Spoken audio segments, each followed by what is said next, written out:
untuk kita Recording semua. in progress. Yang terhormat Wakil Rektor Bidang Kemahasiswaan, Kerjasama dan Alumni Universitas Trunojoyo Madura, Bapak Surokin Esos SH MSI.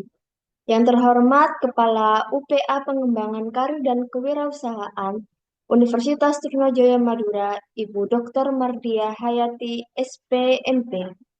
Dan yang terhormat perwakilan UPA PKK, Koordinator Kegiatan Webinar KWU, Bapak Dwi Bagus Randi, AP SPD MPD. Dan yang saya hormati narasumber kita pada siang hari ini, Bapak Bimo Prasetyo, serta seluruh hadirin khususnya mahasiswa baru yang telah bergabung melalui Zoom meeting. Puji syukur kita panjatkan kehadirat Allah Subhanahu wa Ta'ala, karena atas rahmat dan karunia-Nya kita semua dapat berkumpul bersama dalam keadaan sehat walafiat. Perkenalkan, saya Aisyah Putri Nabila yang akan memandu acara siang hari ini, dan pada kesempatan yang luar biasa ini, saya ingin mengucapkan selamat datang kepada seluruh mahasiswa Universitas Trunojoyo Madura di acara webinar kewirausahaan dengan tema Legalpreneurship Meneropong Peluang Bisnis dalam Industri Jasa Hukum. Sebelumnya, saya selaku moderator pada hari ini akan membacakan susunan acara. Acara yang pertama, pembukaan. Acara yang kedua, menyanyikan lagu Indonesia Raya dan himne Universitas Trunojoyo Madura. Yang ketiga, sambutan-sambutan. Yang keempat, penyampaian materi sekaligus sesi tanya-jawab. Yang kelima, penyerahan virtual sertifikat. Yang keenam, pengisian presensi online untuk mahasiswa dan hadirin yang sudah hadir dalam Zoom meeting sebagai syarat mendapatkan sertifikat. Dan acara yang terakhir, penutup dan sesi dokumentasi. Memasuki acara yang pertama, pembukaan.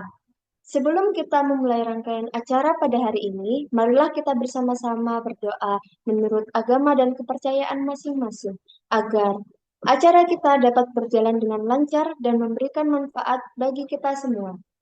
Berdoa dimulai.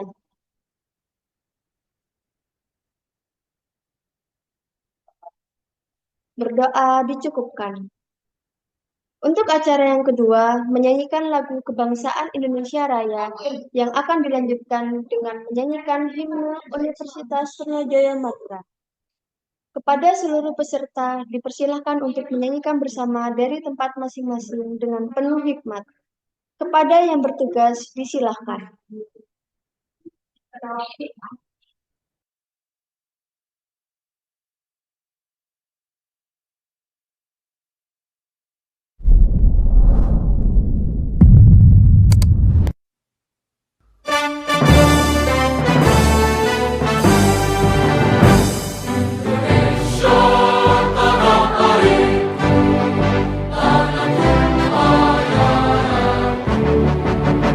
Di sanalah aku berdiri.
Baik, untuk selanjutnya acara yang ketiga yakni sambutan dari perwakilan UPA Pengembangan Karir Kewirausahaan, Koordinator Kegiatan Webinar KWU, Bapak Dwi Bagus Rendi, AP, SPD, MPD. Dipersilahkan.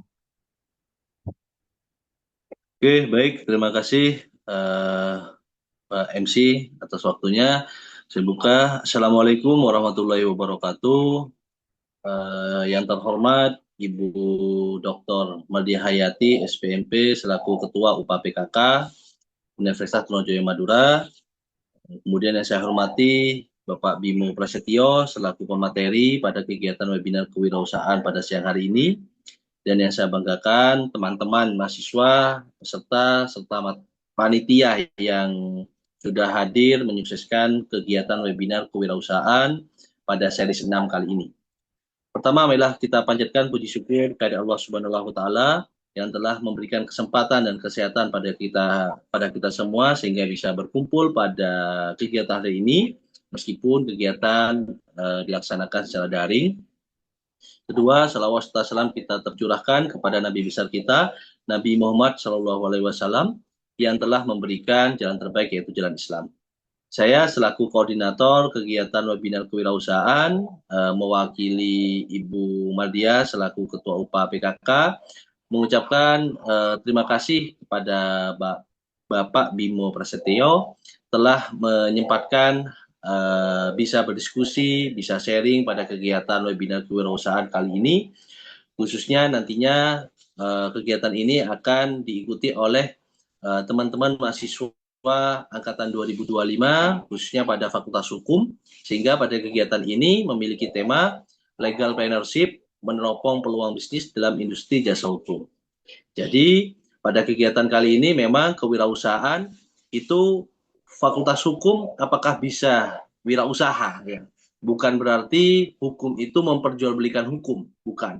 Tetapi nanti akan ada ide-ide hukum yang bisa misalnya pendampingan hukum dan lain-lain ya. Sehingga di situ bisa menginspirasi teman-teman mahasiswa Fakultas Hukum untuk menjadi wirausaha.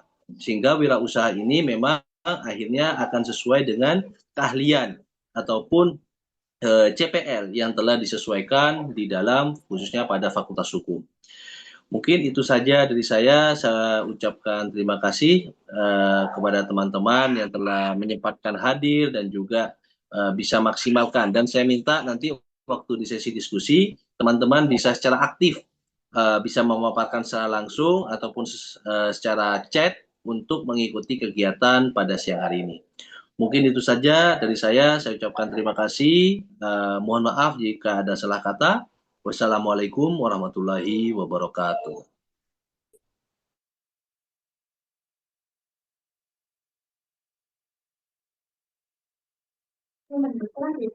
Baik, saya ucapkan terima kasih. Acara yang keempat, penyampaian materi sekaligus sesi tanya jawab. Bapak, Ibu, dan hadirin sekalian, kini kita masuki acara inti, yaitu penyampaian materi. Pada kesempatan kali ini, kita akan belajar bersama mengenai topik legal partnership, meneropong peluang bisnis dalam industri jasa hukum. Topik ini sangat relevan bagi kita semua, khususnya dalam memahami bagaimana peluang bisnis dapat muncul dan dikembangkan di sektor jasa hukum. Melalui pembahasan ini, kita akan melihat bagaimana inovasi, kreativitas, dan semangat kewirausahaan dapat diterapkan dalam praktik hukum, sehingga profesi hukum tidak hanya berperan sebagai pelayan keadilan, tetapi juga sebagai penggerak ekonomi yang adaptif dan bermanfaat bagi masyarakat. Sedikit pengingat untuk teman-teman peserta, apabila ada pertanyaan selama materi berlangsung, silahkan dicatat terlebih dahulu. Nanti akan ada sesi khusus tanya jawab setelah pemaparan materi selesai. Supaya acara terasa lebih interaktif, kami juga mengajak teman-teman untuk menyalakan kamera masing-masing selama pemaparan pemateri. Selanjutnya, izinkan saya memperkenalkan secara singkat profil pemateri hebat kita hari ini, Bapak Bimo Prasetyo.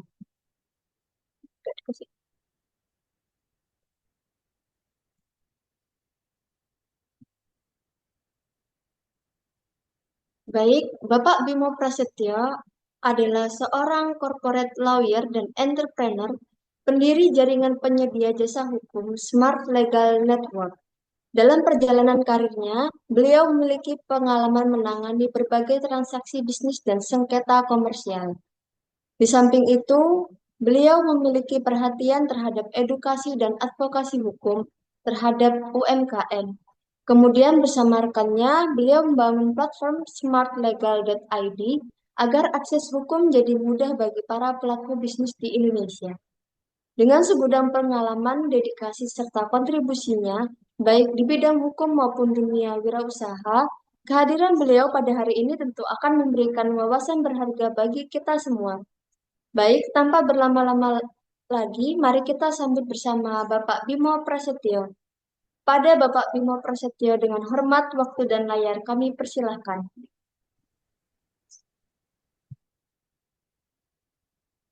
Oke, terima kasih Mbak. Bismillahirrahmanirrahim. Assalamualaikum warahmatullahi wabarakatuh. Selamat siang semuanya. Eh, Lihat tadi sebagaimana disampaikan ya. Tapi saya baru tahu, jadi ini nggak semuanya mahasiswa Fakultas Hukum ya. Tapi semoga bisa mengambil insight-nya. Oke, saya izin share screen ya. Hmm. Oke. Ya, jadi saya nggak bahas masalah hukum kok ya, tenang aja. Karena terlalu berat dan ngantuk pasti di siang ini. Saya mau cerita-cerita aja.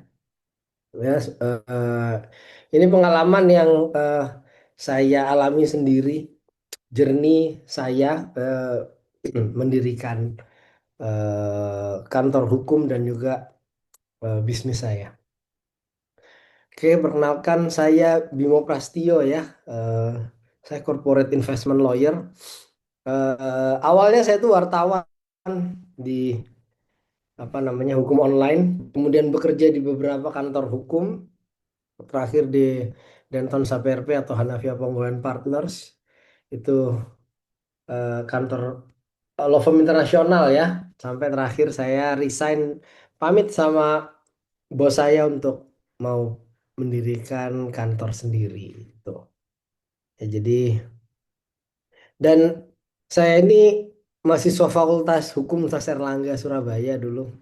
Sempat sekali diundang Bu Mardia ngajar di Trunojoyo, saya lupa tahun berapa ya, 2017 apa 18, mungkin udah lama banget. Oke, ya, selain beraktivitas bekerja nyalain bisnis, saya juga aktif di organisasi. Bahkan sejak kuliah saya lebih aktif organisasi daripada kuliah dulu ya. Ini contoh yang nggak baik, jangan ditiru ya. IPK saya juga nggak sampai 3, 2,9. Ya itu pun lama kuliahnya 5 tahun karena saya mahasiswa teladan, telat dan lain-lain dulu ya. Tapi saya perbaiki di semester-semester akhir itu, nilai saya A semua lah supaya cepat selesai dulu. Ya, oke. Waktu saya terbatas ya. Sampai jam berapa ini Mbak? Mohon izin, saya diinfokan sampai jam 2, setengah 3 ya, Mbak moderator. Sampai jam berapa Mbak? Iya, Pak. Sampai setengah 3. Oke, siap. Nanti bisa tanya jawab gitu ya. Siap. Oke, makasih. Nah, saya mau share beberapa recent fact ya, fakta-fakta yang ada saat ini. Kenapa saya menjalankan bisnis sekarang dengan cara yang agak berbeda? Karena saya mempelajari di era digital perilaku konsumen berinteraksi dengan perusahaan, dengan penjual ya, semuanya beda. Dari mana itu bisa kelihatan? Nah, ini fakta-faktanya. Ini datanya ABJI ya, Asosiasi Penyelenggara Jasa Internet Indonesia 2025, dari data tahun 2024. Ya, kita bisa lihat berita yang paling sering diakses tuh kayak gimana. Oh, oke, masih seksi ternyata ya isu hukum. Ya, karena apalagi sekarang kasus korupsi tambah banyak. orang menghujat-hujat gitu ya sama DPR masalah pajak dan lain-lain. Jadi makin rame. Dan juga kalau ngelihat ini buat saya ini menarik. Memang ini slide-nya tentang jenis konten hiburan yang paling sering diakses berdasarkan gender. Tapi yang menarik buat saya, oh berarti sekarang tuh orang-orang sukanya ngelihat yang kayak gimana sih kontennya. Scroll di TikTok sama short, lebih suka mana? Instagram sama TikTok lebih banyak mana? Ini semua datanya ada ya. Kalian kalau mau download ini gratis di websitenya Abji, kalian bisa cari ya. Kalau di awal-awal saya bisnis sebenarnya lebih banyak orang dulu main Twitter, Instagram belum ada, TikTok apalagi. YouTube udah ada tapi belum terlalu booming lah kayak sekarang ya. Nah, ini juga aplikasi yang sering digunakan. Nah, kalian ada di mana? Kayaknya kalian nggak punya akun Facebook ya. Ada yang punya akun Facebook? Biasanya yang pakai akun Facebook itu udah milenial sama Gen X ya. Ya, kolonial ya. Yang kolonial udah ini. Kalau kalian nih mungkin milenial ke bawah itu Gen Z dan lain-lain tuh lebih banyak di TikTok, YouTube, Instagram. Mohon maaf ya saya agak batuk nih. Terus ngaksesnya, waduh, ampun ya, kuat banget ya orang-orang nih ya main sosmed. Nah, nih kelihatan kan dari datanya, baby boomers loh yang main Facebook. Ya, oh ternyata masih ada Gen Z yang punya Facebook ya. Wah, second account anonymous atau apa biasanya? Anonim ya. Oke. Ya, tapi ini menarik, kenapa saya harus pelajari ini? Karena ini bagaimana orang berinteraksi, berinteraksi terhadap informasi ya, dan kesukaan mereka jenis kontennya yang kayak gimana itu yang saya pelajari. Nah, ini data yang dulu tahun 2016 ya, data penetrasi pengguna internet. Lihat ada 132 juta ya penyebarannya di Pulau Jawa, Sumatera dan seterusnya. Tahun 2016 nih ya. Terus berdasarkan pekerjaan itu, swasta, apa namanya, sektor swasta atau wira swasta, kemudian pelajar, mahasiswa, ibu rumah tangga. Tuh dari usianya juga ini menarik nih, usia 35 sampai 44, kemudian 45 sampai 54. Karena kalau saya karena lawyer cari klien, kemungkinan orang yang ngambil keputusan membeli jasa hukum atau membutuhkan legal advice atau jasanya lawyer itu di usia segitu ya. Nah, eh, bagaimana interaksi orang dengan media sosial itu jadi sangat luar biasa ya. Kadang saya tuh bingung, eh, bikin satu konten yang nggak expect itu bakal rame, tahu-tahu rame banget ya. eh, Receh rame, yang serius sepi. Tapi kemarin bahas masalah Tom Lembong dan abolisi rame, bahas masalah Pak LMK, Migacuan Bali, jadi tersangka direkturnya tiba-tiba rame. Tapi nggak selalu relate. Ya, ini eh, bisa dilihat. Kemudian perangkatnya ini kalau saya kenapa jadi penting untuk melihat perangkat yang dipakai orang, karena kemudian kita harus bisa satu bikin website yang mobile friendly ya. Jadi bisa dilihat dari HP itu nggak perlu digede-gedein, udah enak, mudah dibacanya ya. Ada yang dari laptop, komputer. Nah, di sini ada datanya. Karena ini sangat sangat menentukan bagaimana saya berinteraksi. Orang baca di laptop atau di PC dengan baca di handphone itu pasti lebih lama kalau dia baca laptop, baca di laptop. Jadi kalau artikelnya panjang banget, nggak suka pasti kalau bacanya di handphone. Makanya sekarang sejak Twitter itu rame, itu anak-anak remaja itu makin males baca buku. Nah, coba saya pengen tahu di sini pada masih suka baca buku nggak? Baca buku yang di luar dari materi kuliah masih pada baca nggak? Ya, ini sejak zamannya Twitter yang cuma 140 karakter, itu orang jadi kebiasaan scroll. Apalagi sekarang ada TikTok, ada Instagram, ada short gitu ya. Itu membuat pola pikirnya agak pendek ya, makanya agak sumbu pendek juga. Jadi suka konten yang cepet, nggak mau lama-lama ya. Kalaupun nonton podcast YouTube gitu ya, kalau bukan podcastnya PWK gitu ya, atau Deddy Corbuzier atau yang udah, atau Denny Sumargo gitu ya, mungkin nggak akan tahan kalau sampai 1 jam, 1,5 jam gitu ya. Rata-rata sekarang tuh maunya nonton yang 8 menit, 10 menit maksimal, udah dia mau next lagi. Nah ini juga apa yang mereka gunakan browsernya buat saya itu juga jadi penting karena kita milih nanti eh, mana yang lebih friendly. Nah, dari data-data tadi itu tahun 2013 sampai 2016 itu menunjukkan jumlah penduduk yang 270 juta, 132,7 juta pengguna internet itu aktif.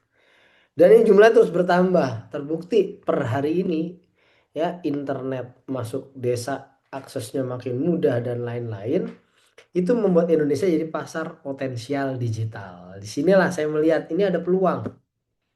Ada peluang saya harus buat sesuatu yang mudah ditemukan di platform digital. Ya, ini fakta pengguna internet ya, satu tambah terus orangnya lebih senang akses internet, nonton YouTube dan sosmed daripada nonton TV. Bahkan mungkin di rumahnya yang udah pada punya, kalau masih ada TV, udah smart TV yang ditonton YouTube juga kadang-kadang. Ya, kemudian rata-rata aktif di media sosial, bahkan punya account lebih dari satu. Ya, account yang satu buat personal branding ya, pencitraan, yang account satunya buat stalking. Oke. Kemudian ini menunjukkan dari 2016 sampai 2025 ya. Ini udah perubahannya masih besar gitu ya. Bahkan kemarin katanya eh, orang belanja itu dulu di marketplace ya, di apa namanya marketplace, sekarang jadi ke social commerce, pindah ke TikTok. Ya sampai TikTok ribut lah kemarin, rame sampai akhirnya solusinya connect sekarang kan TikTok sama Tokopedia ya. Ya karena akhirnya orang belanja ngeliat yang live-live itu tuh. Akhirnya pada beli sesuatu yang nggak dibutuhkan. Loh ini kok ada coretan. Ada yang bisa bantu Ando kah? Oke, thank you. Ya. Jadi sekarang cara orang untuk berinteraksi itu udah beda. Ya. Ini kakak yang mau pakai skincare gitu ya. Kalau mau pakai itu, mau beli itu, cek dulu reviewnya.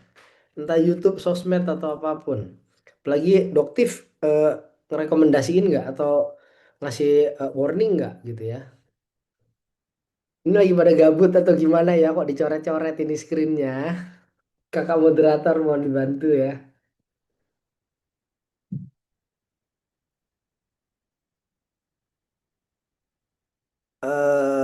Ini Faisal Mahmudi siapakah ya? Kok kecoret-coret soalnya. Aktif sekali ini, oke. Dan juga akhirnya dengan adanya search engine, kemudian media sosial, ini cara pengguna jasa hukum itu juga sudah berubah. Mereka sekarang carinya eh, katanya begini sekarang, kalau mau lihat brandingnya cek di TikTok, sorry, lihat konten viralnya di TikTok, ngecek brandingnya di Instagram, cek background lebih dalamnya, googling, cari di website-website yang relevan atau berita-berita yang ada. Ya, sekarang seperti itu. Dan ini namanya Google Keyword Planner. Jadi pencariannya pun banyak masih. Ya, kompetisinya rendah. Ini dulu nih ya, tahun 2014 atau 15 saya melakukan ini. Cek. Hasilnya apa? Berarti banyak orang yang nyari jasa pengacara itu lewat Google. Banyak banget peluangnya. Sehingga akhirnya saya berpikir gimana caranya website saya harus di halaman satu Google. Ya, gimana caranya website saya ada di halaman satu Google kalau dicari orang. Dan saya nggak harus dengan fokus satu website aja. Saya create beberapa website. Jadi saya ternak website untuk diisi dengan konten-konten yang dicari orang sehingga setiap nyari ketemunya kantor saya. Ya, nah ini satu, aduh ini agak mengganggu ya. Mbak Isya bisa minta tolong dong, ini ada yang coret-coret nih, gimana ya? Screennya nih dicoret-coretin, mungkin tadi nggak sengaja gitu ya. Screennya kecoret, siapa tadi namanya tuh, ada Faisal atau siapa? Oke, jadi Seth Godin ini salah satu penulis bestseller.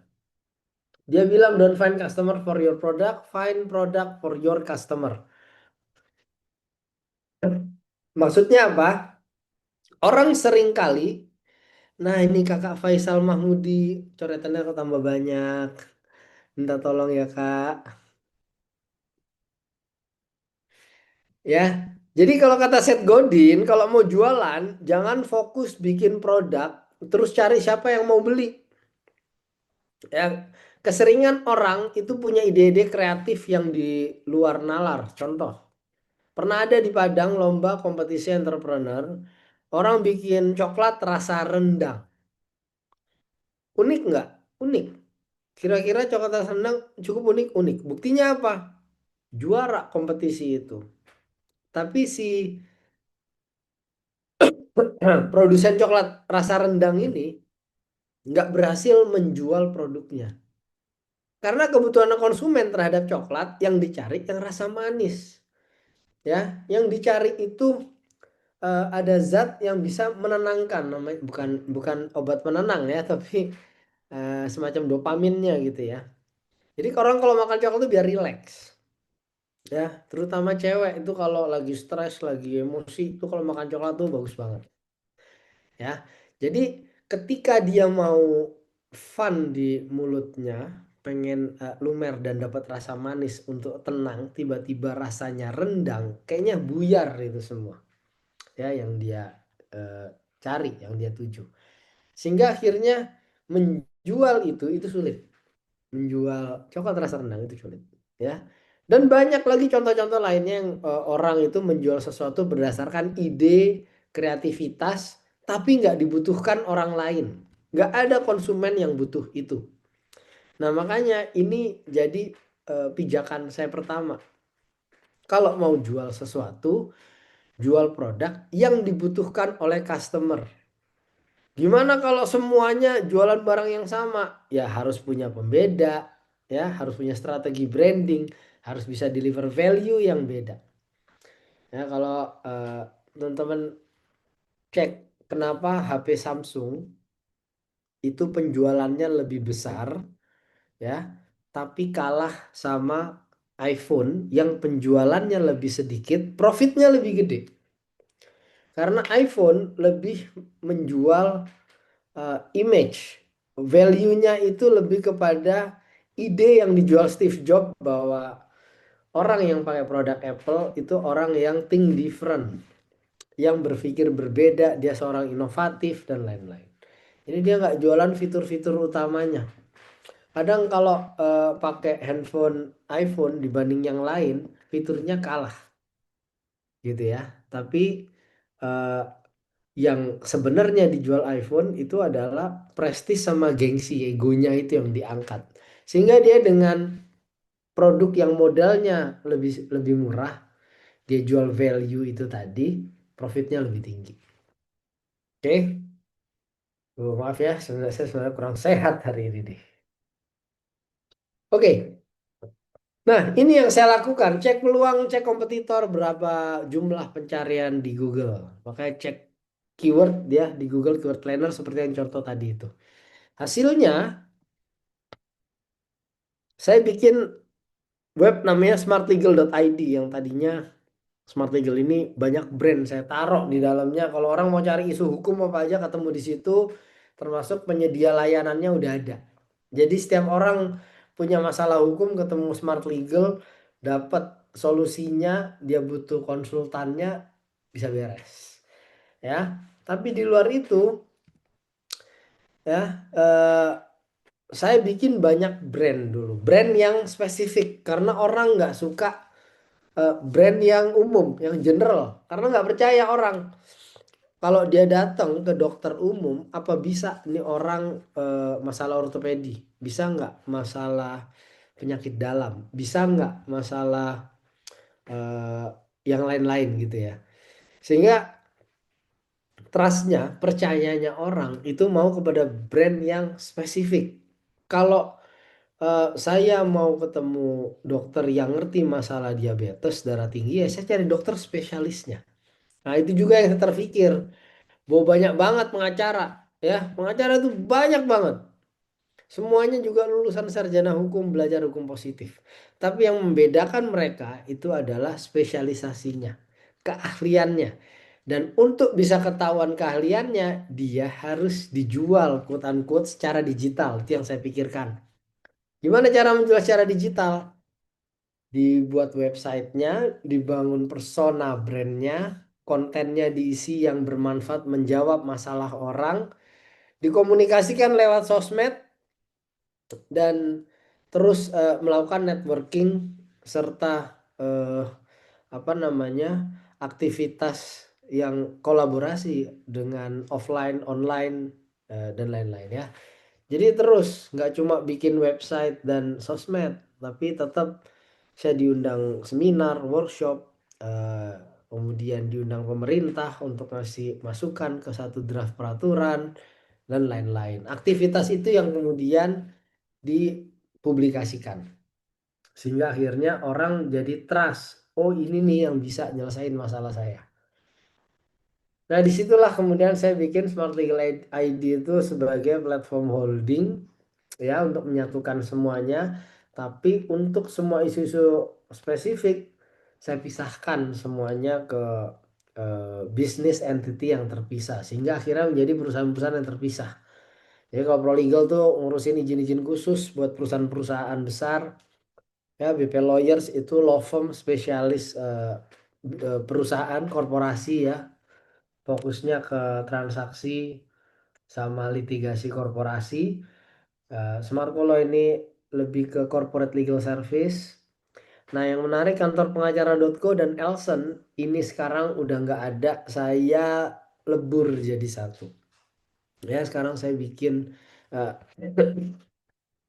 partner saya bikin Kandara, lalu saya bikin namanya Resilience Law. Legalo ini office provider ya, lebih kepada kantor, kantor bersama solusi buat yang kepengennya kerja hybrid ya, WFA, work from anywhere, tapi butuh domisili kantor. Nah, itu saya bikin kantor yang bisa disewakan orang banyak.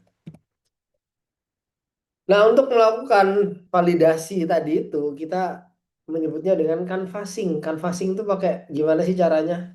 Canvassing itu dengan saya paling cocok sama bisnis model canvas. Nah, ini jadi kalau udah nemu masalahnya, udah ngeliat peluangnya, maka yang harus dilakukan selanjutnya adalah nyusun strateginya, bukan langsung terjun sikat untuk eksekusi, tapi mendesain dulu, mendesain apa yang mau saya jalankan. Karena kalau langsung jalan sambil jalan gitu, nanti uang habis banyak, waktu habis banyak, ya.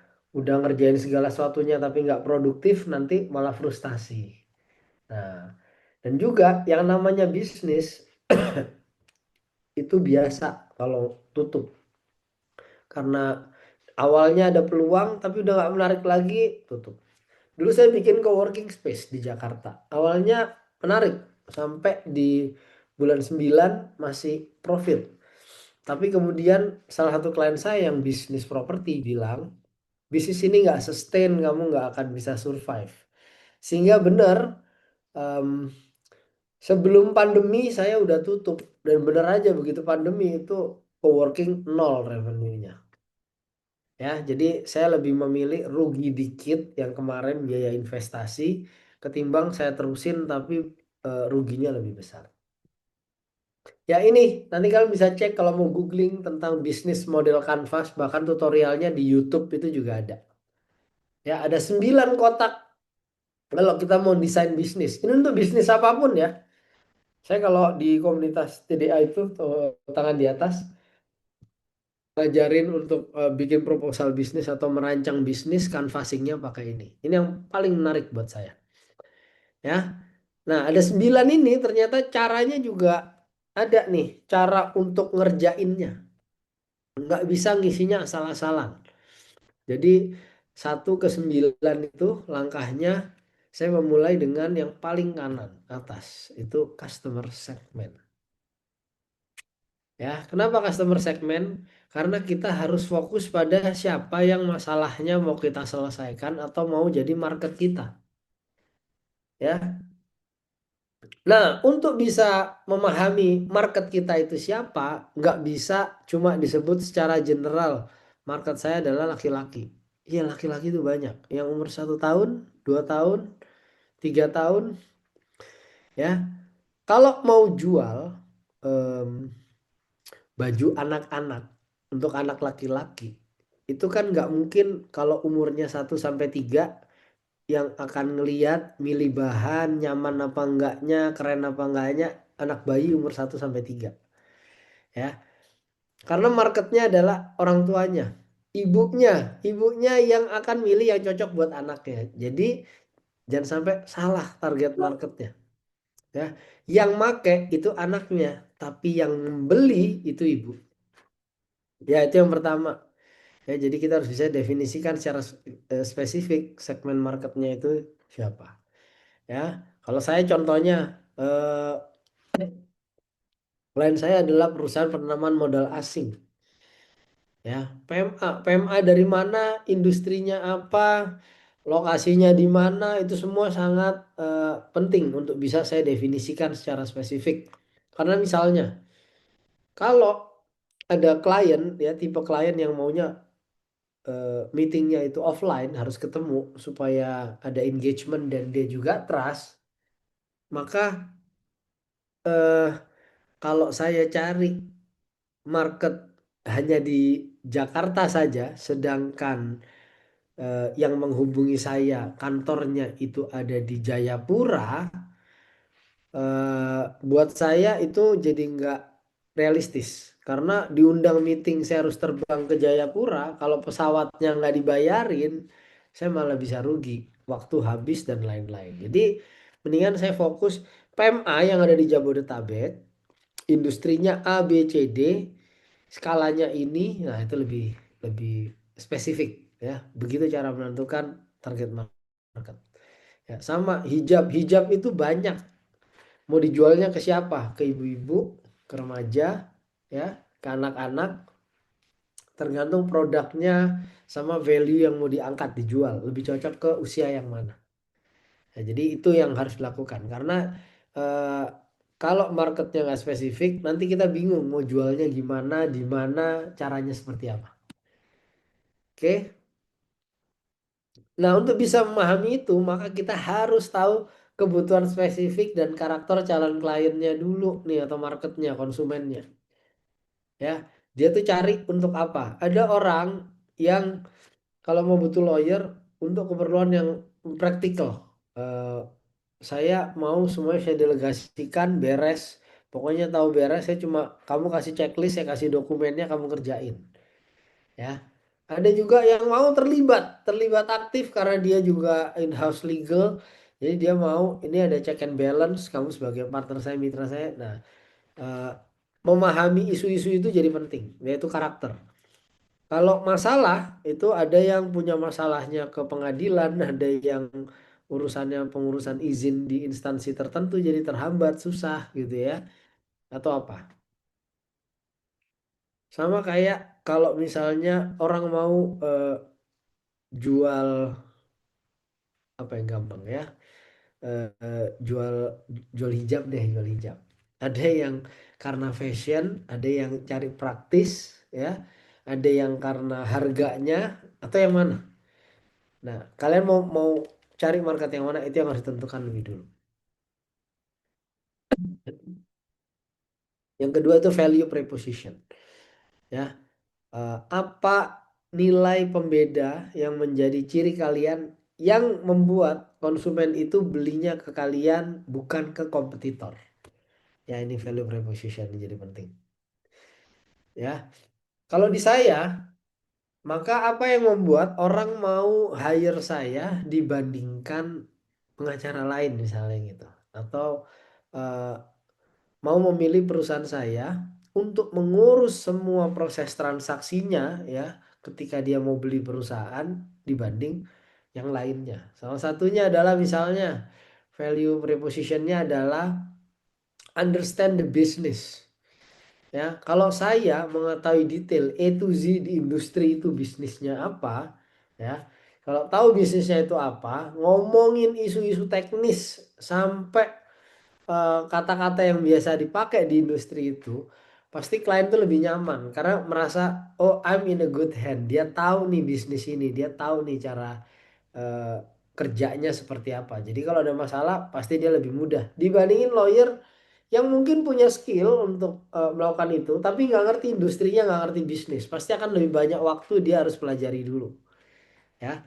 Nah itu jadi kita harus tahu klien tuh mau hire kita karena apa. Ada juga nih senior saya bilang, klien mau pakai gua Bim karena gua attention to detail dan personal touch ke kliennya. Gua nggak pegang case lain, cuma dia aja.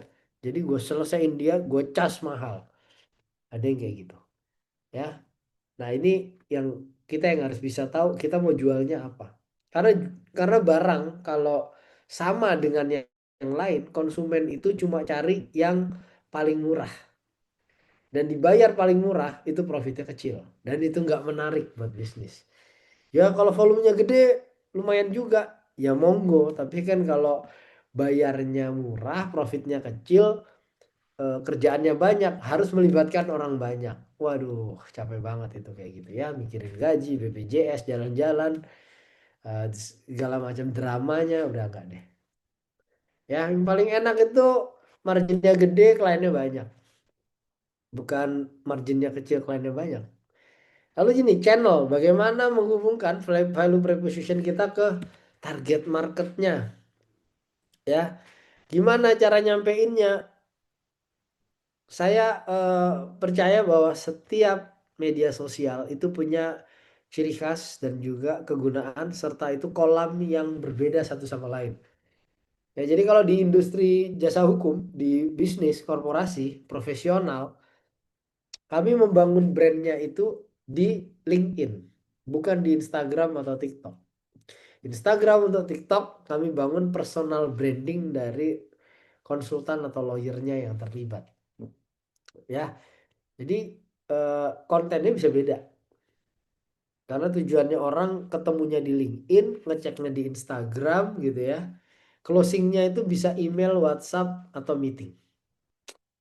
Nah, jadi kita harus bisa mendeliver tadi. Oh, si ini tuh ngerti ini. Kelihatan nih dari kontennya, dari tulisannya, cara berpikirnya. Oh, di berita-berita ini dia di interview nih, dia paham nih masalah ini. Oh, dia nulis nih masalah ini. Berarti dia ngerti soal ini. Ya, kalau itu nyampe ke target market dengan baik, itu udah satu langkah untuk meyakinkan dia mau pakai layanan kita. Ya. Nah, makanya jangan sampai salah. Jangan satu konten ditaruh di semua platform. Enggak. Instagram sama TikTok senangnya video. Ada tuh yang pakai karusel, tapi enggak terlalu bagus dibanding video. Ya, video kalau ditaruh di LinkedIn gimana? Enggak. LinkedIn adalah orang-orang profesional yang sukanya baca. Dia nggak suka dengan video, biasa aja. Kalau mau nyari video dia nyarinya di YouTube atau di Instagram gitu misalnya. Ya, jadi kita harus bisa paham mereka berinteraksi di mana. Revenue stream dari mana kita dapat duitnya? Ya, dari isu corporate kah, litigasi ya. Maksudnya isu corporate yang urusan transaksi, perizinan, setup bisnis, investasi, atau litigasi yang urusannya ke kepolisian, kejaksaan, KPK, ke pengadilan dan lain-lain ya. Atau semuanya mau dikerjain boleh. Yang penting bisa membranding. Jadi kalau kantor-kantor besar eh, di Indonesia gitu ya, mereka punya namanya practice group. Jadi ini law firm yang ada spesialisasi perkebunan, pertambangan, investasi, merger akuisisi, pasar modal, dan lain-lain. Ya, jadi sama kayak kalau kita ke Toyota, itu ada Lexus, ada Avanza, ada brand-brand lainnya, ya, sesuai kebutuhan dan segmen marketnya. Nah, hal yang paling penting dalam bisnis itu adalah jagain customer supaya nggak pindah ke tempat lain atau dia selesai sama kita. Jadi harus dijagain. Karena kalau fokusnya nyari first customer terus, tapi customernya nggak repeat order atau nggak promosiin ke yang lain, berarti kita bisnisnya nggak bagus. Produk jasanya nggak bagus. Ya makanya harus di retain gimana jaga hubungan dengan mereka. Ngopi bareng kah, olahraga bareng kah, lewat event kah, seminar, workshop, atau ngirimin newsletter kah, ya. Atau saya pernah baca dia tidak ada law firm yang nggak ngirimin ke kliennya itu ucapan eh, Lebaran, Tahun Baru, Selamat Natal gitu nggak. Tapi dia kirimnya saat anniversary CEO-nya atau perusahaannya. Itu kenanya beda, nyampenya beda, jadi lebih ke personal touch supaya diinget. Karena kalau ngirimin paket lebaran, hampers ataupun ucapan, sedangkan ratusan orang lain yang ngirimin juga nggak akan inget sama kita. Ya ini perlu ada triknya lah, ya. Nah makanya kalau kalian langganan ya satu produk data kalian ada, itu mereka suka nawarin paket promo kah, ngasih voucher kah, ataupun nawarin bundling apa-apa gitu ya, supaya ingat dengan mereka. Nah ini juga mirip kayak channel tadi, untuk menyampaikan itu medianya jangan sampai salah supaya bisa terhubung dengan target market. Data ABG yang saya sampaikan di awal itu bermanfaat untuk bisa memahami ini. Cara orang berinteraksi itu disesuaikan kontennya, caranya dengan media apa dia terhubung. Ada yang senangnya di telepon, ada yang senangnya WhatsApp, ada yang cukup di email karena trail komunikasinya, korespondensinya terrekord semua. Karena dia budak corporate, jadi dia mau supaya laporannya gampang. Maunya di email, nggak mau di WhatsApp apalagi di telepon. Karena nggak ada evidence-nya, buktinya kalau dia sudah melakukan follow up, udah ngubungi, udah kerja, udah cek. Nah itu. Jadi beda-beda, itu yang harus dipahami. Key activities, apa saja aktivitas kegiatan kita ya yang dilakukan agar bisnis berjalan lancar, baik dan menghasilkan revenue. Nah, itu di list down. Kalau saya misalnya, oh kita harus nulis, nyusun konten, bikin konten, networking gitu ya. Apalagi sidang kah apa segala macam. Nah, itu yang ditulis. Ini apa aja yang utama ya disusun berdasarkan skala prioritas, urgent dan importantnya bagaimana. Key resource adalah eh, apa saja sumber daya yang kita butuhkan untuk jalanin bisnis kita. Sederhananya, contohnya kayak gini. Ya, kalau saya butuh alamat kantor, website, sosmed, saya butuh lawyer di kantor yang bantuin saya, staff admin, bahkan saya butuh kendaraan supaya mobile. Ya, nah, misalnya itu. Key partnership, nah ini juga penting supaya kita nggak capek jualan. Makanya banyak ide kolaborasi, konten kolaborasi, event kolaborasi, atau bahkan kalau di bank ataupun kartu kartu kredit itu kalian ngelihat itu ada namanya co-branding. Ya, misalnya saya punya kartu dulu Citibank Garuda, sekarang jadi UOB Garuda, yaitu co-branding. Mereka melihat layanan kita berbeda, tapi market kita sama. Jadi bisa dijualin produk atau layanan berbeda dengan cara menggunakan jalur komunikasi yang ada dimiliki oleh partner kita. Nah, kalau saya gimana? Ada notaris, konsultan keuangan, konsultan perencanaan keuangan tuh ya, eh, financial planner, HR consultant, ada psikolog, ada apa lagi? Bahkan lawyer lain yang spesialisnya beda sama saya itu bisa jadi partner saya.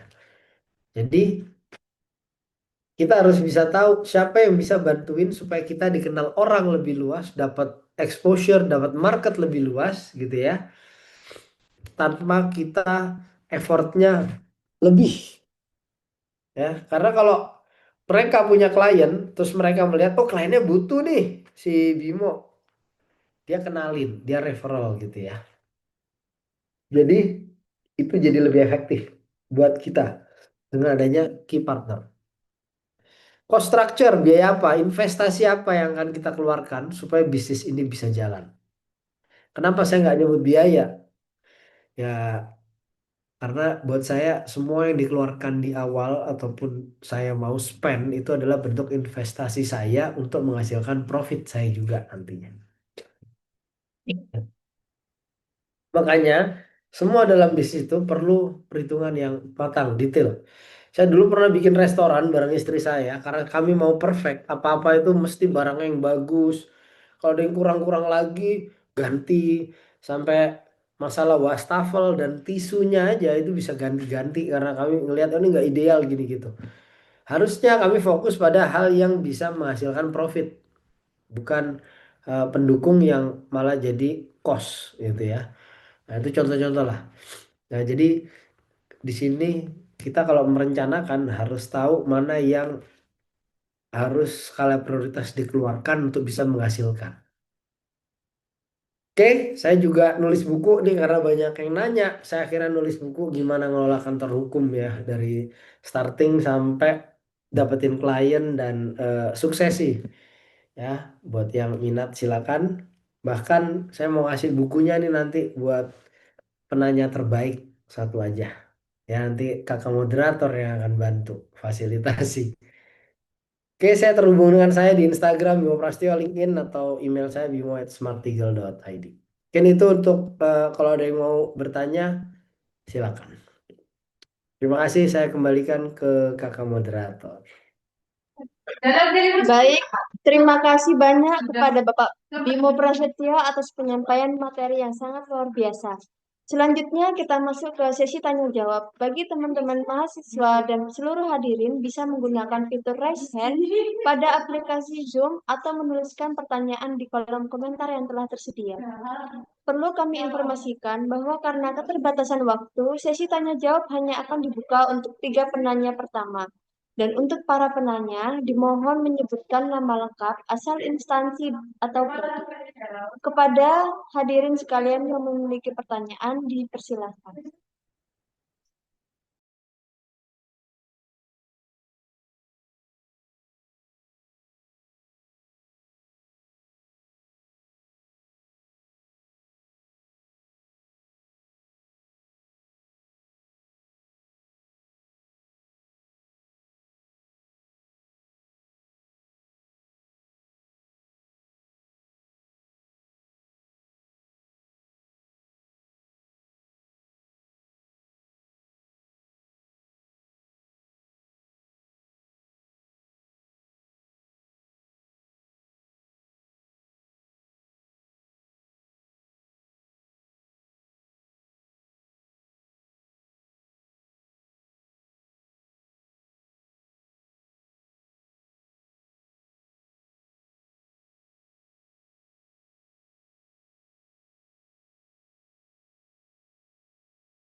Teman-teman yang ingin bertanya, dipersilakan untuk raise hand atau mengetik di kolom chat Zoom.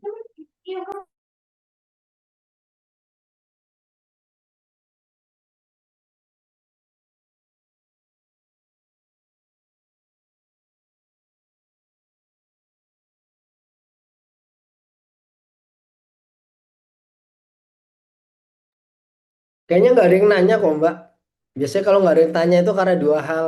Satu, nggak paham. Dua, udah jelas.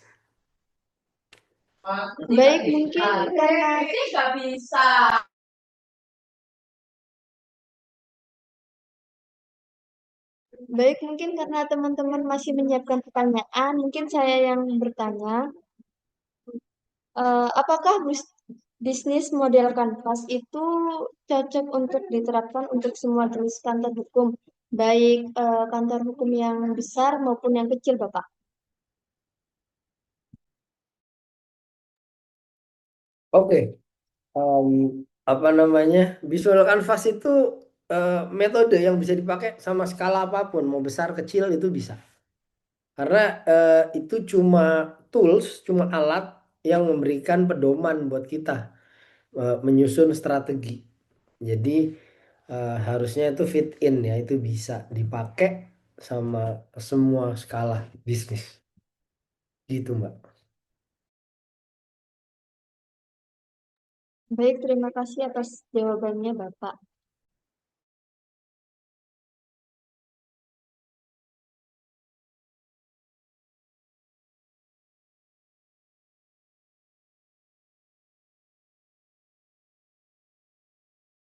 Baik, ini di kolom chat ada yang bertanya, Bapak.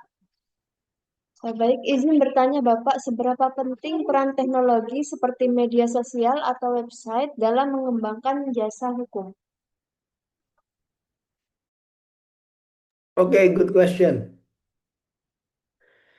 Seberapa penting? Seberapa penting? Oke. Eh, kita mulai dengan pertanyaan kenapa ya, supaya lebih dapat fondasi atau fundamentalnya. Jadi karena sekarang semuanya berinteraksi secara digital ya, kalau tadi angkanya aja tahun 2016 aja udah 132 juta. Dan karena peluangnya sebagai pasar digital itu ada, ya kita harus aktivasi. Ya, kalau kita tidak aktivasi, maksudnya kita tidak digital present, kita nggak bisa ditemukan secara digital, orang kesulitan mencari kita, track record, apa namanya, network dan lain-lain, maka akan sulit kita dapat klien atau dapat customer. Ya, saya pernah ada satu unik nih ya, ada kantor berita besar di Turki, itu kalau di Indonesia mungkin semacam Antara, kantor berita Antara. Jadi bosnya media ini mau cari lawyer yang punya background wartawan. Yang dia lakukan, dia cari di LinkedIn, ya, dia cari di LinkedIn profil lawyer yang punya background jurnalis, ketemu saya di DM di eh, apa namanya LinkedIn, terus dia cek background saya di Google, ketemu website pribadi saya sama law firm saya. Dia kirim email juga lewat eh, dua web itu. Dia dapat info dari web itu. Jadi akhirnya saya terhubung di LinkedIn, web pribadi saya sama web kantor. Tujuannya nih orang benar-benar mau nyari saya banget ya setelah dia udah ngulik dan lain-lain. Kira ketemu di kantor, ngobrol. Kenapa dia nyampaikan itu? Karena ada isu-isu masalah praktek jurnalistik yang dia pengen jaga. Dan buat dia kalau punya lawyer yang backgroundnya adalah wartawan juga, dia nggak sulit menjelaskan. Dia lebih convenient akhirnya. Ya, jadi itu salah satu contoh digital presence saya itu memudahkan saya juga dapat klien asing yang bahkan tidak pernah kenal sebelumnya. Dan kalau sekarang saya banyak klien yang ya bahkan ini ya, bahkan kita dapat dari email, kita kirim proposal, closing, dikerjain semua project perusahaan yang ada di Indonesia. Sampai selesai kerjaannya, kita udah dibayar lunas, kerjaannya beres, kami tidak pernah sekalipun telepon ataupun meeting secara langsung. Kerjanya beres, that's it. Ya, kenapa? Ya karena memang ada teknologi yang bantu kita. Ya itu satu. Yang kedua, tim di kantor saya itu udah tim konten misalnya itu udah biasa kerja dengan AI. Jadi kerjanya lebih cepat untuk produksi konten, riset dan lain-lain. Sedangkan tim litigasi saya, kami punya namanya, em, kita pakai Trello sih. Dulu pakai di tim sendiri tapi ribet. Akhirnya pakai Trello. Itu project management system. Jadi untuk men-tracking setiap project, setiap kerjaan, itu diupdate-nya di situ. Dikasih deadline-nya ya, due date-nya, yang dikerjakan apa, time to time, tiap minggu ada update ditaruh di situ. Sehingga kalau ada lawyer yang lagi sakit, nggak ada, atau perlu pengganti, semuanya tinggal cek di Trello itu, dia bisa tahu, oh kerjaan ini statusnya udah sampai sini, selanjutnya mesti ngapain, due date-nya kapan. Nah, jadi itu juga hal yang sebenarnya membuat saya jadi eh, malas menghafal karena banyak yang saya taruh di teknologi aja. Saya nggak, kalau dulu saya bisa hafal semua nomor rekening bank saya. Kalau sekarang rekening bank saya aja ada 5. Saya nggak mau ngapalin satu-satu. BCA ada, Mandiri ada, Bank Raya ada, BSI ada. Aduh, capek banget ngapalin satu-satu. Jadi yang saya hafal itu cuma nomor HP saya, nomor HP istri saya, nomor HP ibu saya. Nomor rekening saya nggak hafalin. Apalagi udah ada shortcut dan lain-lain, ya kan? Nah, jadi saya manfaatkan teknologi untuk memudahkan hidup saya. Oke, itu makasih.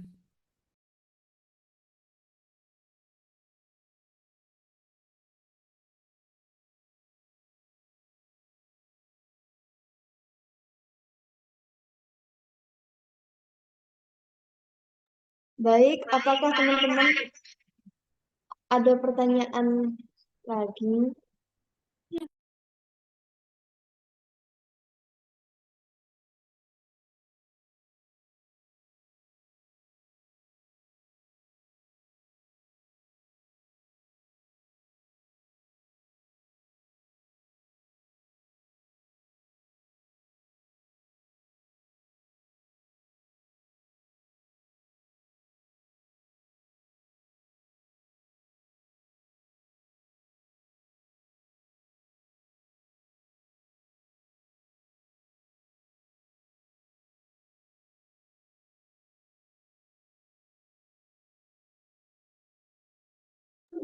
Baik, Bapak sepertinya tidak ada yang bertanya lagi.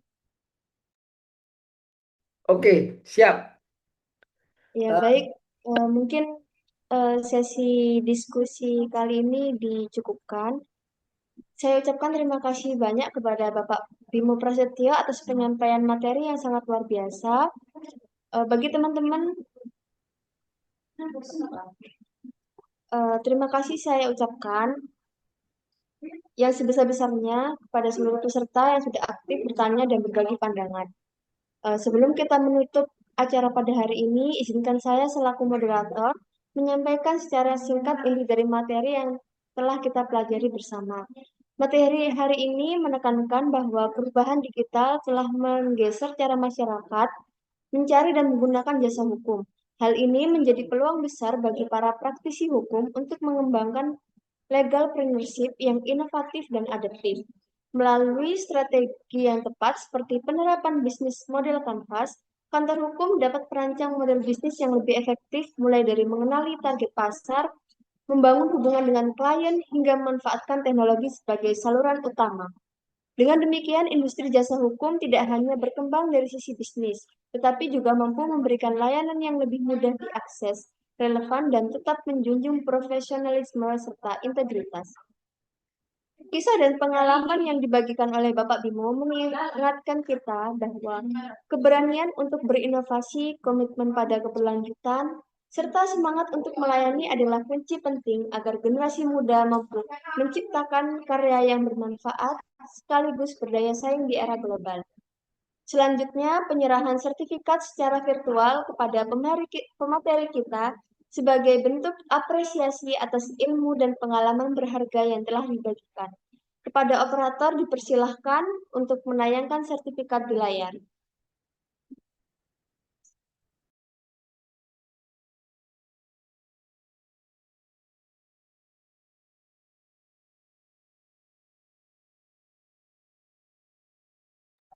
Sekali lagi kami ucapkan terima kasih yang sebesar-besarnya kepada Bapak Bimo atas kesediaannya hadir pada webinar kewirausahaan pada siang hari ini dan berbagi ilmu yang sangat bermanfaat. Baik, teman-teman sekalian, sebelum kita benar-benar menutup acara hari ini, mari kita lakukan sesi dokumentasi bersama terlebih dahulu. Kepada seluruh hadirin, dimohon untuk menyalakan kamera sejenak. Kepada yang bertugas, disilakan.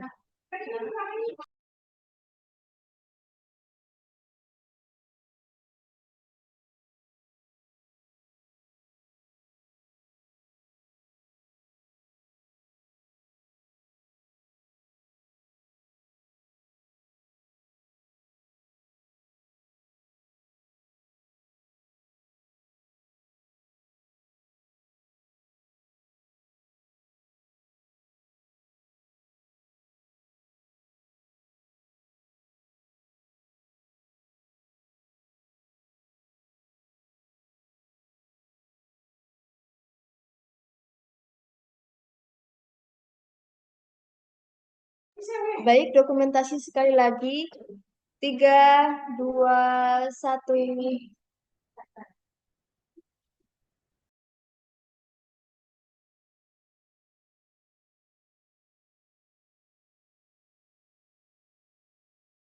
Baik, terima kasih. Dan kami mohon kepada teman-teman untuk tidak meninggalkan room Zoom terlebih dahulu, karena setelah sesi dokumentasi akan ada presensi yang perlu diisi sebagai tanda kehadiran. Teman-teman dipersilakan untuk mengakses link presensi yang sudah dibagikan di kolom chat Zoom.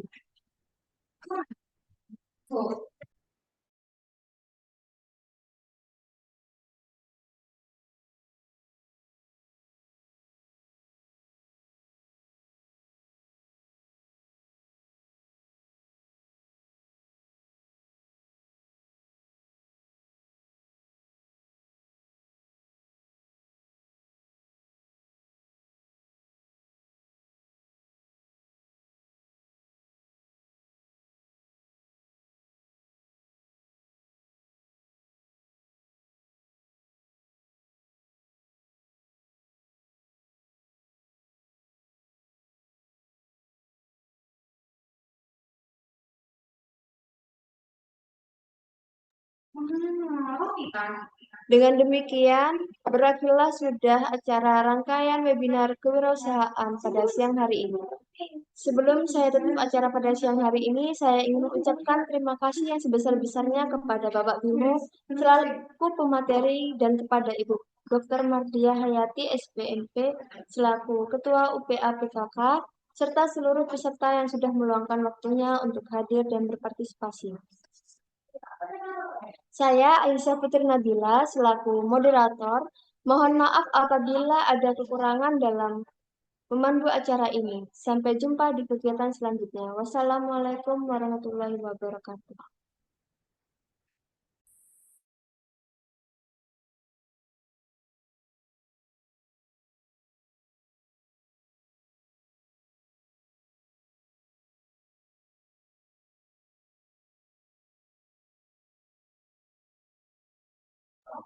Teman-teman peserta, sebelum meninggalkan Zoom, diharapkan untuk mengisi link absensi yang ada di kolom chat. Gara-gara makan cabai.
Penunjang akademik, pengembangan karir, dan kewirausahaan yang kita singkat dengan UPA PKK.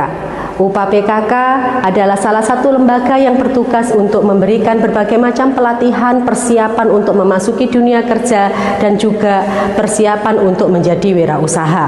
Berbagai macam kegiatan yang dilakukan oleh UPA PKK diantaranya adalah tracer study dan juga bootcamp terkait dengan kewirausahaan. UPA PKK siap melayani mahasiswa dan juga alumni berkarir untuk sukses dan juga menjadi wirausaha yang berhasil. UPA PKK siap melayani semuanya, baik itu alumni maupun mahasiswa dan juga karyawan apabila dibutuhkan. UPA PKK bersama UTM untuk lebih baik.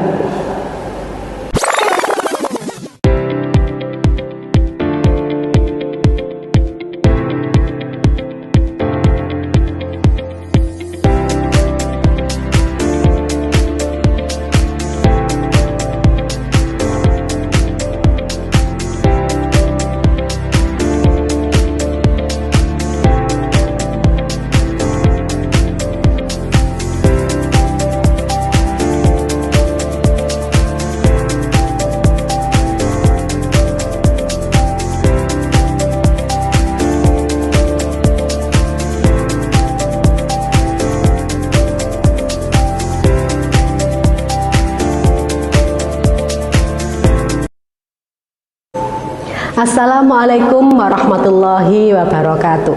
Perkenalkan, saya Mardiah Hayati, Kepala Unit Penunjang Akademik, Pengembangan Karir, dan Kewirausahaan yang kita singkat dengan UPA PKK.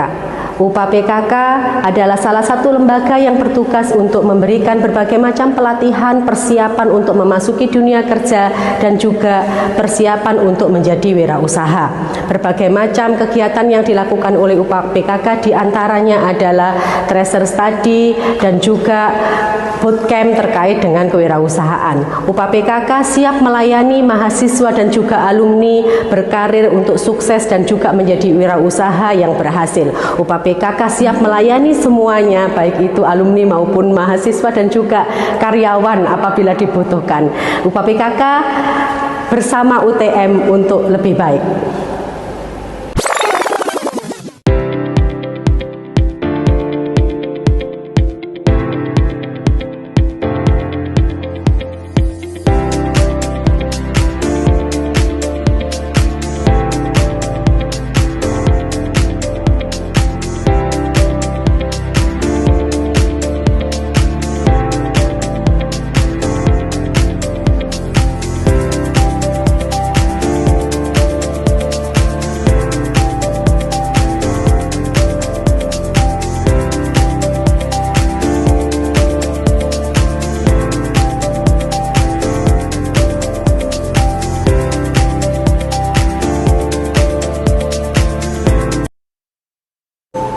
Assalamualaikum warahmatullahi wabarakatuh.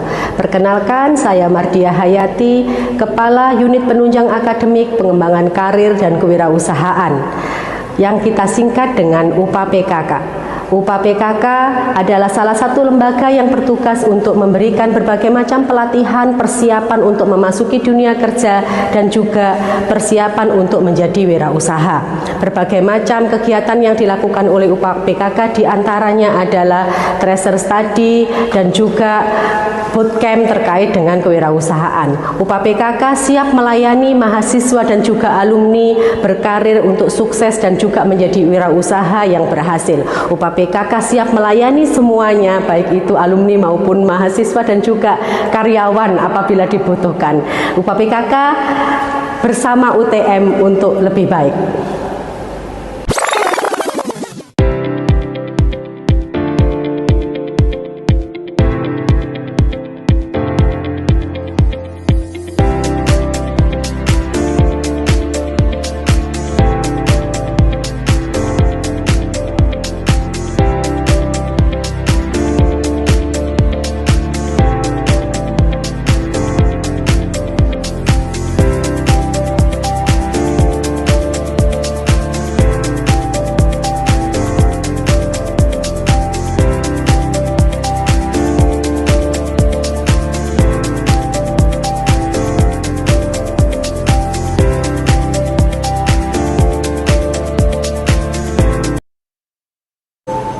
Assalamualaikum warahmatullahi wabarakatuh. Perkenalkan, saya Mardia Hayati, Kepala Unit Penunjang Akademik Pengembangan Karir dan Kewirausahaan, yang kita singkat dengan UPA PKK. UPA PKK adalah salah satu lembaga yang bertugas untuk memberikan berbagai macam pelatihan, persiapan untuk memasuki dunia kerja, dan juga persiapan untuk menjadi wirausaha. Berbagai macam kegiatan yang dilakukan oleh UPA PKK diantaranya adalah tracer study dan juga bootcamp terkait dengan kewirausahaan. UPA PKK siap melayani mahasiswa dan juga alumni berkarir untuk sukses dan juga menjadi wirausaha yang berhasil. UPA PKK siap melayani semuanya, baik itu alumni maupun mahasiswa dan juga karyawan apabila dibutuhkan.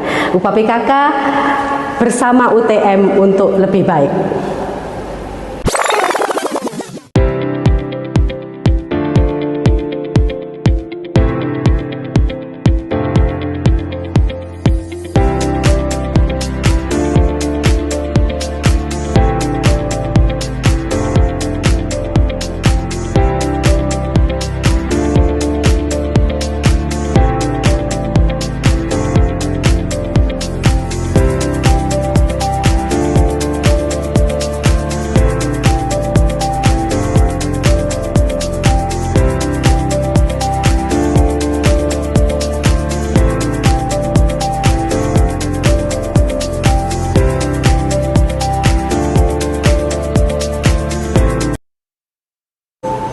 Assalamualaikum warahmatullahi wabarakatuh.